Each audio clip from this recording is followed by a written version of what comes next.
Hello, today we're going to be in Daniel chapter 7. Daniel 2 through 7 is in Aramaic. It's the Aramaic section of the book, which says that 7 is the conclusion. Now, most folks divide the book into 1 through 6 being historical in Daniel's day and 7 through 12 futuristic. But I really think chapter 7 is the culmination of the historical section of Daniel. And the reason I think that is 7 and 8, chapters 7 and 8, are related to chapter 2. In chapter 2, there are 4 earthly kingdoms that is going to be superseded by a 5th spiritual eternal kingdom. Well, the very same outline is in chapter 7. In chapter 8, the 2nd and 3rd empires are defined in greater detail. We must see this overall scope.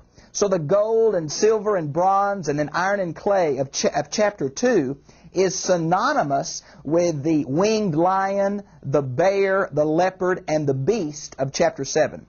Now, there's been a lot of confusion here, mostly because of eschatological biases. Many people come to this chapter knowing what it ought to say, and therefore they force this interpretation. Now, I want to say to you, one of the major problems in interpreting it is the little horn of chapter 7 is different from the little horn of chapter 8. The little horn of chapter 7 comes in the 4th kingdom. The little horn of chapter 8 comes in the 3rd kingdom. Now, I believe the little horn of 7 is the Antichrist, and the little horn of 8 is Antiochus IV Epiphanes during the Maccabean period. Much of the difficulty of interpreting the book of Daniel has been because some people are nervous about predictive prophecy and say that Daniel was not written in the 6th century BC, but during the Maccabean period, and they try to make these 4 different kingdoms in with the Grecian generals, Alexander's 4 generals. I really think the 4th kingdom is Rome, and as we get in this chapter, it'll make more sense. So let's begin Daniel chapter 7, verse 1. In the 1st year of Belshazzar, king of Babylon. Now, we're somewhere around 553 to 551 BC. Notice the book of Daniel is out of chronological sequence, because Belshazzar has lost the kingdom and his life back in chapter 5. And so the book is somehow out of sequence. Now, Daniel saw a dream, visions in his mind as he lay on his bed. Same thing happened to Nebuchadnezzar in Daniel chapter 2 is now happening to Daniel. Then he wrote the dream down and related the following summary of it. So Daniel is giving not a detailed description, but a summary of the high points of this particular vision.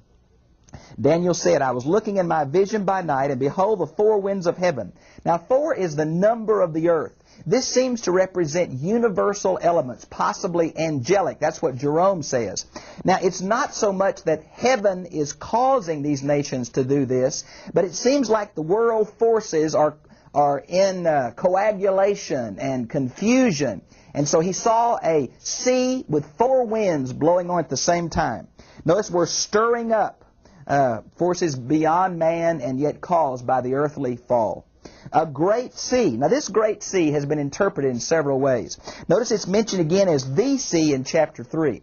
Larkin, from the Plymouth Brethren background, Darby and Larkin, which are basically the beginning of dispensational premillennialism, make the distinction between this great sea in chapter 2, which he calls the Mediterranean, and the sea in chapter 3, which he calls mankind in general.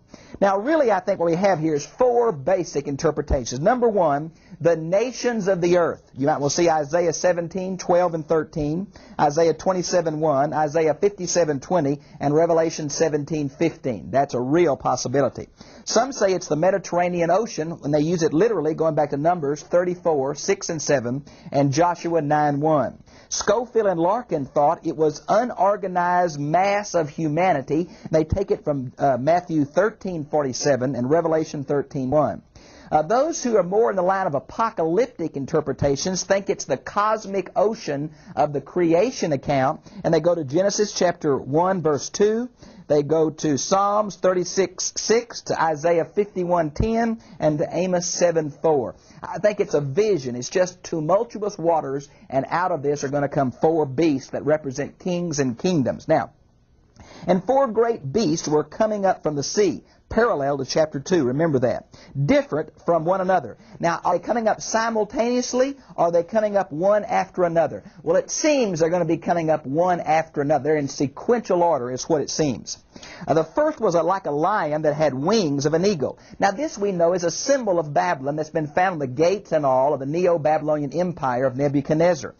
You might want to see Jeremiah 49:22, Habakkuk 1:8, and Ezekiel 17:3 for a lion with eagle's wings to represent Babylon. And there's many pictures of the Sphinx kind of animal to do that.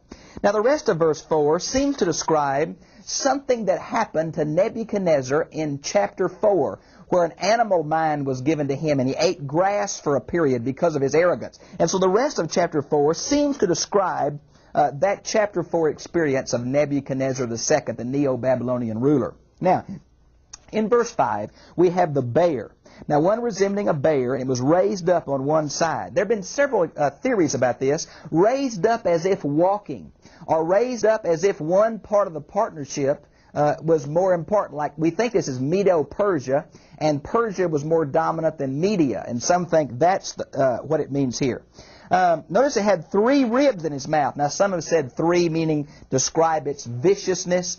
Some say 3 is connected with chapter 8, verse 20, where it describes the directions that Medo-Persia conquered. And that would be Babylon to the west, Lydia to the north, and Egypt to the south. I don't think we can push these number symbolism too much here. Now, in verse 6, we have a leopard with 4 wings.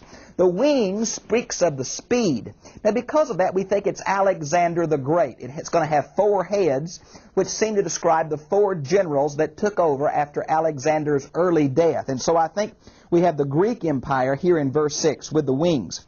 The 4 generals, the 4 heads, would be Ptolemy in Egypt, Philip in Macedon, Seleucus in Syria, and Lysimachus in Thrace. And those were the 4 generals. Antiochus Epiphanes will be out of the Seleucid Syrian Empire. Now, notice where it says in verse 7, a 4th beast. And this I kept looking in the night visions, and behold, a 4th beast. Now, E.J. Young, whose commentary on Daniel I like very much, says there's a progressive stage of fierceness. But I really think that won't hold water. I think it's a terrible beast. It's animal, but it's so bad that no animal really describes it. And so it's undescript, but it's bestial. Dreadful and terrible, and extremely strong, with large iron teeth. And that may be parallel to the iron that's mentioned in the 4th kingdom of chapter 2, which I think it is, and I think it's Rome. Now, I think it's the historical Rome and the Roman-type government that characterizes the earth today and will characterize the end-time government during the Antichrist time. Now, it devoured and crushed and trampled down the remainder with its feet. And it was different from all the other beasts before it, and it had 10 horns. Now, the 10 horns, because 3 of them are going to be ripped out by the little horn, seem not to be sequential kings, but simultaneous kings. Now, because of the difficulty of that, I really believe don't need to look for 10 literal kings, like the common market of Europe or something like that, or 10 Caesars or 10 Seleucid rulers.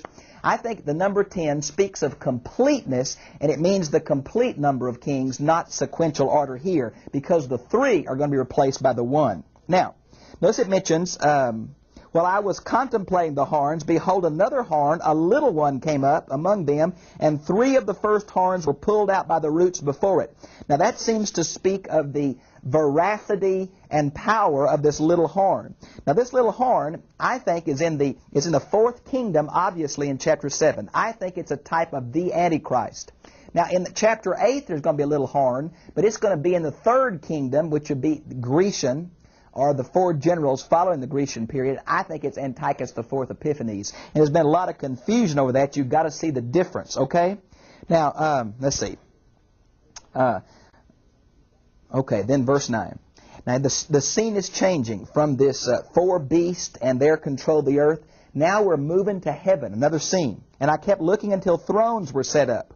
Now, thrones, it seems to be a judgment scene, not a council of thrones like the heavenly council, but God on His throne and other seats set out in front. It's often been said, who were those thrones for? Well, some think for the angels, basing on Psalms 89, 7 and 8. Some think it's the saints of God, basing on Luke 22:30, 1 Corinthians 6:2, Revelation 20, verse 4, and verses 18, 22, and 27 of this chapter. possible. Others say minor judges that are unidentified. I don't know who all the seats were for, but obviously the throne room of heaven, much like Revelation chapter 4 and 5. Now, my translation says we're set up. King James has cast down. That is the basic etymology of this Aramaic word, but it means to arrange swiftly. That's the idea. The Ancient of Days took his seat. There is no article here with the term Ancient of Days as there is in verses 13 and 22, so we're emphasizing the characteristic of the longevity of the person, not necessarily the title, the Ancient of Days, which is in 13 and 22. His vesture was white as snow, his hair was like wool, his throne was a blaze of flame, his wheels were like burning fire. This is not a description of God because God is spirit. But this description is used to describe Jesus Christ in Revelation 1 through 3, which is one of the characteristic New Testament authors' way of asserting the full deity of Jesus Christ. Now this throne with its wheels and blazing fire is very similar to the mobile throne chariot of God mentioned in Ezekiel chapters 1 and 10, and that seems to be the idea here. Notice a river of fire was flowing out from it. In Ezekiel there are coals of fire under the throne. Here there's a river of fire which speaks of not only purity or the presence of God or judgment or whatever. Now in verse 10 there's been a lot of question about are these thousands and thousands angels or saints? Well, because of Deuteronomy 33:2 and because of verse 16, they may be angels. But others point to verse 18, 22, and 27 to say they're saints. Now there's a real flux here between the king and the kingdom. It's very fluid between like Nebuchadnezzar and the Neo-Babylonian Empire. So I think the saints and the Messiah are going to be very fluid through here, and I'm not sure how we can always make a distinction. Notice where it says, the court sat, there's the idea, it was a court scene, and the books were open. Now from Revelation chapter 20, verses 11 through 15, we know there are two sets of books. There are the books of the remembrances or the deeds of men, and there's the book of life. The saints are recorded in the book of life, but the book of deeds records both the positive and negative aspects of man's life. Once a man's name is put in the book of life, the negative aspects of the deeds are removed. Let me give you a series of scriptures here. For the book of life, see Exodus 32:32, Psalm 69:28, and Luke 10:20. For the book of deeds, notice Psalms 56:8, Psalms 139:16, Isaiah 65:6, and Malachi 3:16. I kept looking because of the sound of the boastful words which the horn was speaking. This little horn, or a type of the Antichrist, we learned from later in the chapter, was blaspheming God, was saying braggadocious things about himself and negative things about God. And I kept looking until the beast was slain and its body was destroyed and given to the burning fire. Now this, of course, seems to fit the total overthrow of the earthly nations against God. Why all the nations aren't mentioned here? Why just Rome and not all the circuming nations? Well, I really think you must remember that the Old Testament only saw the first coming of Christ, and it did not see the second coming. Only from New Testament revelation do we know that Jesus is going to come twice. First incarnate as Savior. Second, He's going to come back as King of Kings and Lord of Lords. The Old Testament did not see that. And so it has a shortened sentence of history, and that's what I think we have here. Notice where it mentions then, as for the rest of the beasts, their dominion was taken away, but an extension of life was granted to them for an appointed time. Now this seems to mean that though their power was broken, they continued to keep on as a nation, like Iran, Iraq, Greece. They're still in existence, but they don't have the world power they once had. Now in verse 13, one of the most significant verses in all the Bible, describes the fifth kingdom, or the eternal kingdom that God is going to set up against these four earthly representative human kingdoms. And I kept looking at night visions, and behold, with the clouds of heaven, one like a son of man was coming. Now I want to tell you, it's not the Son of Man, it's a Son of Man. I don't think it should be capitalized. It's not a title here, it's a way of speaking of human being. Now the fact that he rode on the clouds of heaven has the inference of deity. Clouds were the transportation of deity. You might want to see Psalms 104:3. God rode on the storm clouds. And so the fact that one, like a human being, rode on the storm clouds is a term that combines deity and humanity. This term Son of Man is used in Ezekiel and the Psalms simply for human being. It's an Aramaic phrase for human being. But Jesus chose this as a self-designation for himself, because it was not used in rabbinic rabbinical Judaism, and it does seem to imply here in Daniel 7:13 deity and humanity, which is the essence of the Messiah. Now, let me give you a few verses about the clouds of heaven in the New Testament as a very significant thing about deity. Now we'll see Mark 13:26, Matthew 24:30, Matthew 26:64. You might want to look in 1 Thessalonians 4:13 through 18, Revelation 1:7, Revelation 14:14, the clouds of heaven. When Jesus left the Mount of Olives, a cloud took him out of sight. He's going to come back the same way, which is the 1 Thessalonians 4 passage. Notice where it says here, the word son of man, but the word man is the word Enosh, not the normal word for man, Adam. Son of man in Psalms 8, Psalms 110, and Ezekiel is Ben Adam. This is Ben Enosh.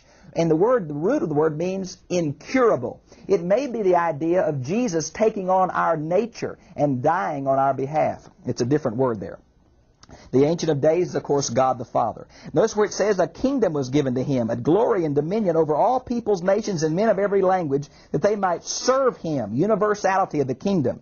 And notice that it's going to be an everlasting dominion. This cannot be the millennial kingdom because it lasts forever. This is not referring to the 1,000 years. There may be some element of that in 9, 10, and 11, and 12, but not here. It's an eternal kingdom because we're looking at the whole scope of history in a nutshell, as we'll see in verses 17 and 18, which is the angel's synopsis of the interpretation.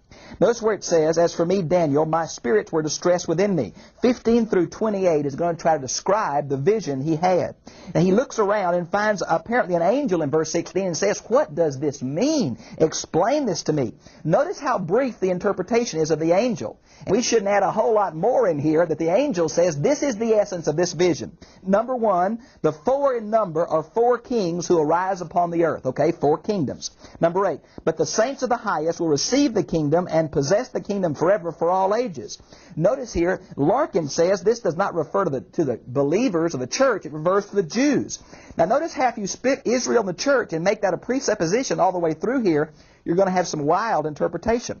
I agree that splitting Israel and the church solves some problems of interpretation, but it makes others. I believe we have here in a wide, big stroke, God settling history, consummating history, and putting His people, Old Testament and New, in fellowship with Him back on the earth. Now, Daniel is a little uptight. He says, this little horn, this braggadocious last 4th kingdom, really was curious to him. And so he asked the angel to give him some special inferences and information about this last kingdom. And so 19 and following talk about this last king. Notice it says, let's see, waging war against the saints. Now we have some more information.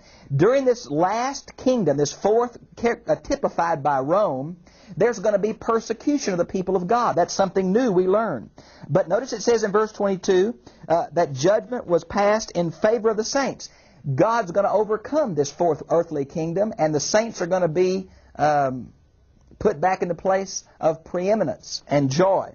Notice it says in verse 23, the 4th beast is going to try to devour the whole earth, tread it down.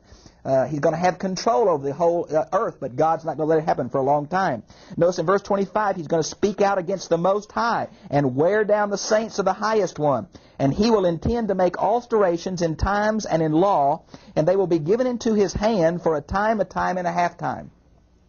Now notice this seems to be both political and religious. Obviously in the context of Daniel, it's connected with the Jewish law. Some have said it relates pretty well to Antiochus Epiphanes IV. That's true, but that's going to be covered in chapter 8. This seems to relate something to the Antichrist at the end time. You might want to see 2 Thessalonians chapter 2 for maybe a fuller description, as well as the Revelation. Now, what these laws and alterations of times are, we are not sure, and it's not wise to be dogmatic in a chapter like this. Now, the time frame, a time, and a half time. Now, in my New American Standard, it says year. But that is an assumption that's not said in the text. The reason I think it's probably a good assumption is for the following reasons. In Daniel chapter 8, verse 14, evenings and mornings are mentioned, and when you figure out their number, it comes to 1150 50 days. In Revelation chapter 11 verse 2 and Revelation 13:5, it says 42 months, which comes to 1,260 days. In Daniel chapter 12 verse 11, it mentions 1,290 days, and in Daniel chapter 12 verse 12, it mentions 1,335 days. Now all of those are pretty close to the same time frame. Not exactly, but they're not on Seiko crystal watches either. It's the basic time frame that we're talking about. That's why I think probably a year and a half is probably good. Now, in Daniel 12:7 and Revelation 12:14, this exact metaphor of a time and a half time is used. There's been much discussion to try to figure this out, but so far no one has been able to answer all the scriptural questions and all the questions of history to work this out. Now, verse 26. But the court will sit for judgment, and his dominion will be taken away, annihilated, brought to an end, and destroyed forever. The major thrust of Daniel chapter 7 to the Jewish people who are still in exile is, God's going to restore you. These powerful earthly nations are not always going to be your destiny. There is coming a time when the sovereign God is going to act in history, and He's going to set up an eternal kingdom. To the Jews, this was the Messianic age. You see, the Jews only saw two comings, two ages, the current evil age and the age of the Messiah. It is my personal opinion that the overlapping of these two Jewish ages is what's known in the New Testament as the latter days or the end time. From Bethlehem to the second coming is the latter days. We've been in it for 1900 plus years. How long it will last, we do not know. Then the sovereignty and dominion and the greatness of all the kingdoms under the whole heaven will be given to the people of the saints of the highest one. Now, some have seen a contradiction here between the kingdom being given to the Son of Man in verse 13 and the kingdom being given to the saints in verse 27. Well, this goes back to what I previously said about the fluidity here between the king and the kingdom motif. It can be called the fourth kingdom, the first kingdom, and Nebuchadnezzar can be the symbol, yet it stands for Neo-Babylon. The Messiah is given the kingdom, but the saints benefit it. And that seems to be the thrust here of verse 27. Now notice where it says the saints of the highest, His kingdom will be everlasting. If you're a dispensationalist, you make this simply a Jewish kingdom. One of my real problems with dispensational premillennialism is because it not only presuppositionally divides Israel and the church, but it also makes Revelation a very Jewish book and says that all prophecies have to be literally fulfilled to the nation of Israel. I do believe the church does fulfill some of the ancient prophecies in herself. And so to leave the New Testament age out, to make it a parenthesis in history and call it a church age, and to stop Daniel's timetable at week 69 when the church begins and not begin it until the church is raptured, in my opinion, is heavy-handed presuppositions on the text. I agree it does answer some questions in New Testament interpretation, but in my opinion it raises many more. We must remember that it is as wrong to add to the text as it is to not say all the text says. So I want to be real careful not to put my opinion in or to leave anything out. And I think all four human systems of eschatology do that. In my opinion, the Bible does not have a systematic eschatology. It has true signs of the end time, but when men try to work the system out, they really get in problems. And I think dispensational pre, as well as all the others, have those problems. Now, notice the word, and all dominion will serve and obey Him. Now this Him is not the Messiah, but it's got to be God. For this Aramaic word is always used of deity, and Jesus is not fully depicted as deity in this chapter, though the riding on the clouds of heaven is a strong inference. An equally strong emphasis is His humanity. So I think serving Him must relate to the Ancient of Days, not to the Son of Man here. At this point, the revelation ended.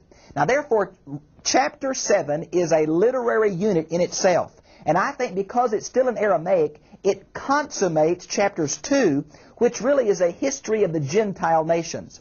Now chapter 8 is going to deal with a part of this history that's depicted in chapter 2, parallel in chapter 7. We're going to deal more in detail with the third and fourth kingdoms in chapter 8. But chapter 7 is a literary unit. As for me, Daniel, my thoughts were greatly alarmed me, and my face grew pale, and I kept the matter to myself. I want you to know prophecy cost this man some physical health. It's kind of like John on the Isle of Patmos. He was weary physically. He was dumbstruck over what he saw. Paul in 2 Corinthians chapter 12, his vision of heaven, it was so awesome he couldn't even talk about it. There is a real strain here when finite man is able to view the infinite plan of God. And so Daniel had some physical repercussions from this. Now I want to say a couple of things to you. Don't read just one book and agree with the author and say, well, I got it all worked out. Read the Bible and make sure whoever you read or listen to takes seriously the text, and not just the text of Daniel 7, but the rest of Daniel, the book of Zechariah, Matthew 24, Mark 13, 1st and 2nd Thessalonians, and the book of the Revelation all seem to add some color and detail to this mosaic.